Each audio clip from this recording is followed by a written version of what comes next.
Olá, eu sou Suzana Varelli, hoje é domingo e eu trago aqui para vocês um resumo do que foi notícia no mundo do vinho na semana que passou. Eu vou começar com a newsletter que sobe esse final de semana no Guia dos Vinhos. Nela, a gente faz um rodízio, né? São os 4 autores do Guia dos Vinhos que escreve e nessa semana fui eu, era a minha vez de escrever e eu consegui colocar no papel um tema que estava aqui chacoalhando a minha cabeça e vou resumir a história rapidinho. Cerca de um mês e pouco atrás, antes de toda essa tragédia no Rio Grande do Sul, eu comentei aqui que eu mediei um debate sobre viticultura regenerativa lá no Hotel Rosewood.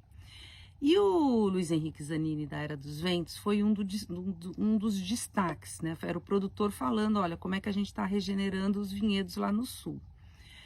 Então, assim, a discussão foi muito rica, cheia de ideias, a questão da mudança climática, o que a gente faz com a mata nativa, o vinhedo, ele é uma monocultura, foi muito amplo, e como é que a gente lida com tudo isso.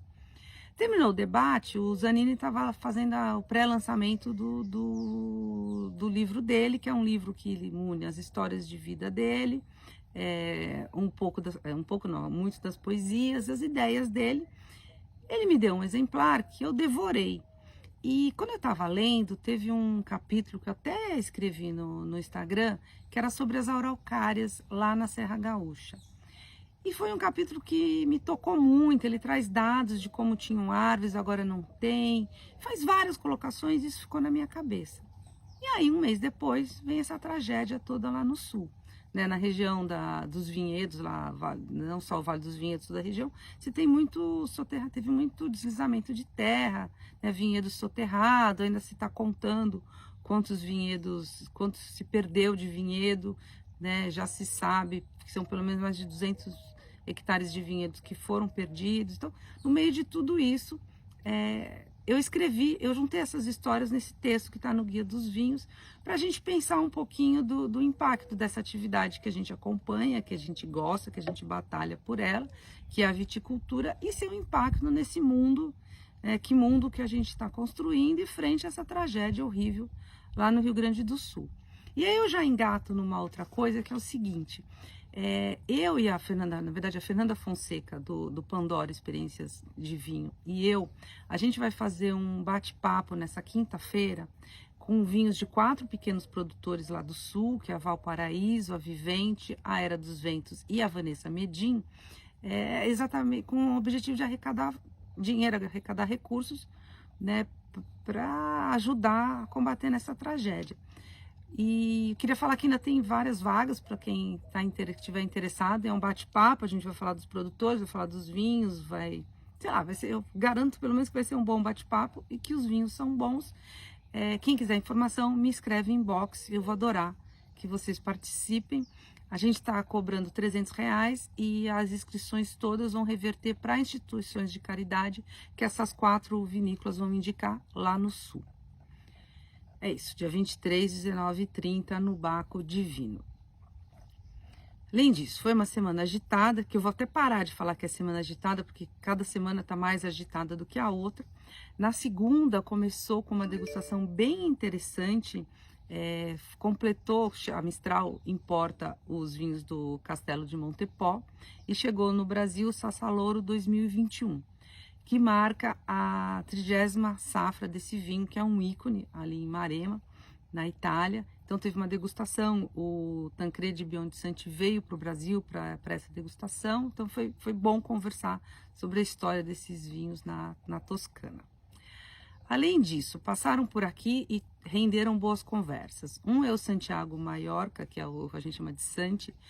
O Santi, eu conheci ele quando ele trabalhava na Mendel, faz muito tempo. E hoje ele é o principal enólogo da Nieto Sinetiner. Ele chegou na Nieto pelo Cados, que é o vinho Pais Prime da Nieto, e hoje em dia ele é responsável pelos grandes rótulos e principalmente pelo posicionamento da vinícola. E a conversa toda foi o desafio de você. A Nieto é uma vinícola muito grande na Argentina, né, com muita produção de todos os estilos, e como é que você consegue por qualidade, por mais qualidade em vinhos de produção muito maior. Ele está conseguindo em vários vinhos, a gente teve uma degustação, é interessante, tanto branco como tinto, né, eu acho que está conseguindo deixar os vinhos mais autorais e não tão comerciais como eram. Então, assim, foi uma boa conversa de desafios e afins de como é que você lida nesse mercado do vinho. E eu saí dessa entrevista, foi um dia que acavalou, correndo, que tinha uma vertical do Vinho 1, do Vinho 1, o vinho 1 da Vilmanente, que é também é uma vinícola importante no Chile. Passei rapidinho, só provei os vinhos, legal ver a evolução desse vinho. E aí já fui correndo para um almoço, que é isso que eu queria falar mais. Foi um almoço com a Ana Gorsingen, que ela é a herdeira do Cortes de Cima. Então, assim, ela herdou dos pais essa vinícola. E a Ana, desde o começo da pandemia, ela tem feito uma super revolução nos vinhedos. Cortes de Cima é um vinho que vende bem inclusive no Brasil. É um vinho alentejano e que ele tem como grande estrela um vinho que chama Incógnito, que o pai da Ana, quando ele decidiu o projeto dele, lá no final dos anos 1980, começo dos anos 1990, ele plantou Syrah, que ele achava que era uma variedade que ia se dar bem no Alentejo, e efetivamente deu, mas era uma variedade que não podia ser cultivada no Alentejo. Então ele chamou o vinho de Incógnito, que chamou muita atenção para o vinho, é um belo vinho. E depois o Syrah foi permitido no Alentejo, mas na época das primeiras safras não eram. E o que a Ana está fazendo depois que ela herdou a vinícola? Ela tem sido muito cuidadosa.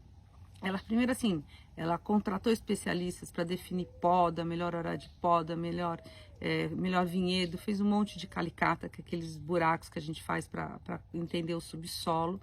E ela reduziu de 200 e pouco hectares de vinhedos para ao redor de 90, quase 100. Então reduziu bastante a produção, mas ela só está elaborando vinhos em territórios, em terrenos que são propícios para isso, né? Ela reduziu a produção, ela também reduziu o rendimento por planta, porque ela está apostando na produção sem nenhum produto sintético, não tem herbicida, não tem pesticida, não tem nada. Né? E o vinho está mudando de estilo e o vinho também ficou mais caro, né? Porque é um vinho mais exige mais cuidados e tal. E esses vinhos lá em Portugal ela já foi apresentando, tem 2 anos que a safra vem chegando no mercado, né? Mostrando esse novo estilo. E agora os vinhos chegaram no Brasil, importados pela Adega Alentejana. Eu provei, eu gostei bastante dos vinhos. Eles são mais tensos, eles não são tão aquele frutadão do Alentejo. E é um caminho assim de muito respeito à região. E aí a gente faz uma relação com a primeira notícia, né, de mudança climática e tudo mais. A Ana, esses hectares que não são mais de vinhedo estão sendo reflorestados. Ela está trazendo mudas de árvores, um monte de coisa. Então assim, é realmente uma revolução. E a minha pergunta é o seguinte: ela mudou muito o estilo do vinho. Como é que fica? O consumidor vai aceitar? O consumidor está disposto a pagar esse preço?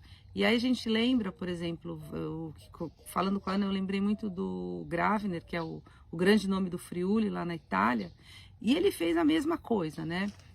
Ele foi até mais radical, vamos dizer assim. Ele elaborava vinhos bem comerciais e bem pontuados no norte da Itália.